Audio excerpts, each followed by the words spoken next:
So we were learning civilizing the native and educating the nation. In this, we had learned about the Orientalist and the British education system. Controversy or debate between the two groups. One was Orientalist, one was Western education system, those who supported. Now we have to study the next topic, that is here. What happened to the local schools? During this time, what happened to the local schools? So, the government or British East India Company, they had appointed one English Scottish missionary. He was known as William Adam. William Adam in 1830. In 1830s, William Adam came to India and he was appointed by he was asked by the British East India Company to submit a report about the vernacular education system of India. So, a vernacular education system, to study about it and submit the report.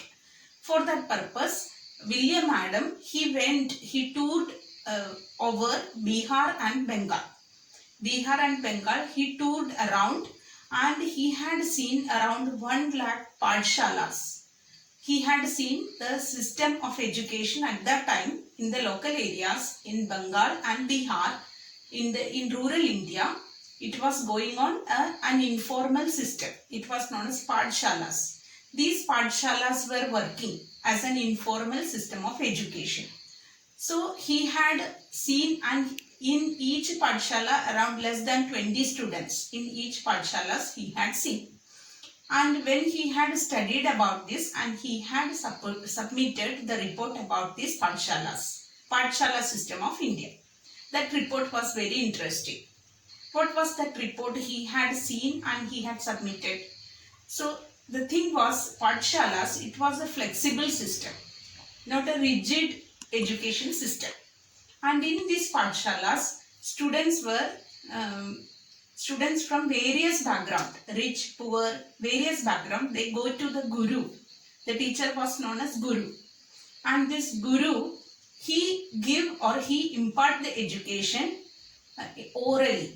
Not writing and reading was not there, but instead it was given, or knowledge was given orally. And where it was functioning, there were no school building. The school or this Pathshala system was working under a banyan tree, in a shop, in the corridor of a shop, sometimes Guru's house, or sometimes near the river bank, anywhere. Means there was no such particular building for giving the education to the students. And completely orally the Guru was giving the knowledge. Every children come together. There were no separate classes. Students, they come together and collectively they sat under the banyan tree, or wherever the informal education carried on. They sat and they got the education. There were no fixed timing. That period wise now we have. That system they did not have. Pathshala system was not having. Another thing, that no textbooks. Okay. No syllabus. No class test. No annual exam. No such exams. Everything which they studied practically and practical oriented from their experience, and it was given orally, and many things they did practically. For example, during the harvest time, during the agricultural season, sowing seeds and harvest time, busy season of agriculture, students were busy with the agricultural work. So during that time, Pathshala was not working, but students were going to the field to cultivate or to harvest. So during those days, students did not attend the Pathshala. It was holiday for them, or there was no school for them. There was no classes for them. And when this agricultural season get over, students come back to Pathshala or near the Guru and get the education. No fees, okay, but completely, we cannot say completely no fees, because some students, those who were rich from the wealthy background, they give some money to the guru. But it was not compulsory for the poor people also have to pay the fees. So according to the financial condition, they paid. Okay.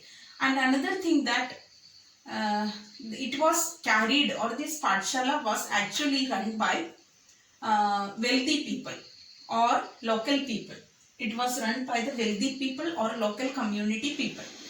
So when, if suppose any rich people, they have money, they pay money to the guru. But poor people, it's not needed.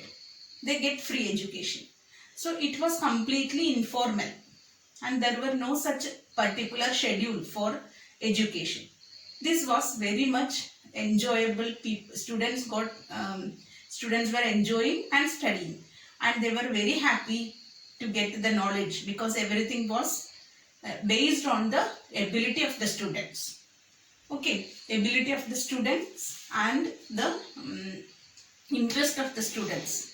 So the guru, he had collectively taught the knowledge to the students, various types of knowledge, and there were no such classrooms. No students were not separated. Okay, they come together and they got the education. So this Pathshala system was running smoothly in our country during those days. So during that period of time, William Adam, he had visited around every Pathshalas and he had seen how it was working. He had made the report. Okay, and he found that it was very interesting, or it was good or flexible. It was good for the local people. According to him, it was good for the local needs. So he had submitted the report. Okay, and so this was the thing about the Pathshala system, or it was known as informal education. Okay, and after that there was a new system.